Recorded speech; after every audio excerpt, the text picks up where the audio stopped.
TechInFive. Python in practice, master real-world projects in 5 minutes. Discover regression in machine learning. Join us for a concise guide on setup, prediction, and evaluation.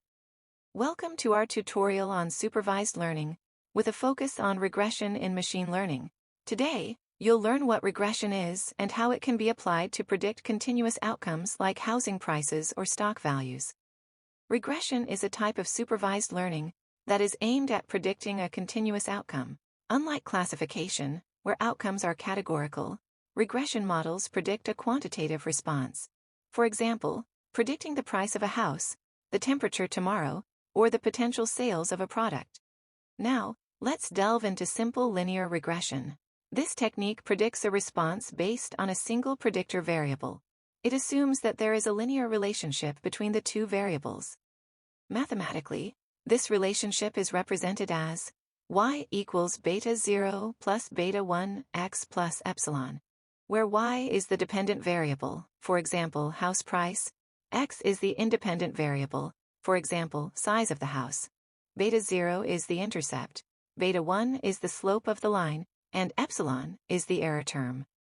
For our example, we will use the California housing dataset, which includes features such as the median income of households and the median house value. This dataset is ideal for demonstrating simple linear regression because it allows us to predict the house's price based on the median income. This relationship between income and housing prices is a classic example used in machine learning to illustrate how a single predictor variable can effectively predict economic outcomes.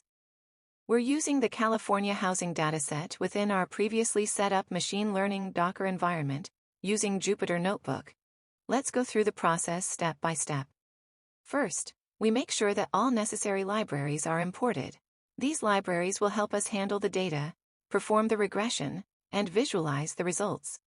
Using the Fetch California Housing function, we can easily load the California housing dataset, which includes several features that are indicative of housing prices.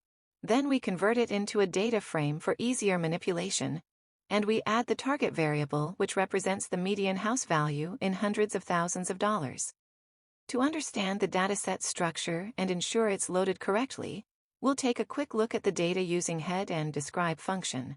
This step helps identify anomalies and determine the normalization or scaling needs.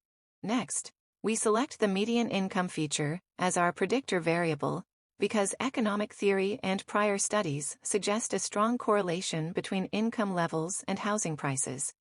We set this alongside the median house value, which will be our target variable. To validate the accuracy of our model, we need to test it on unseen data. We split our data into a training set, which includes 80% of the data, and a testing set, which comprises the remaining 20%. This split ensures that our model evaluations are robust and reliable. Now, we use the linear regression class to create our regression model. Training the model involves fitting it to our training data using the fit method, which finds the line of best fit by minimizing the residual sum of squares between the observed targets in the dataset and the targets predicted by the linear approximation. After training, we use our model to make predictions on the test dataset. We then evaluate these predictions using the mean squared error, MSE, and R-squared metrics to measure the accuracy and predictive power of our model. MSE will provide the average of the squares of the errors, and R-squared will explain the proportion of variance in the dependent variable that is predictable from the independent variable.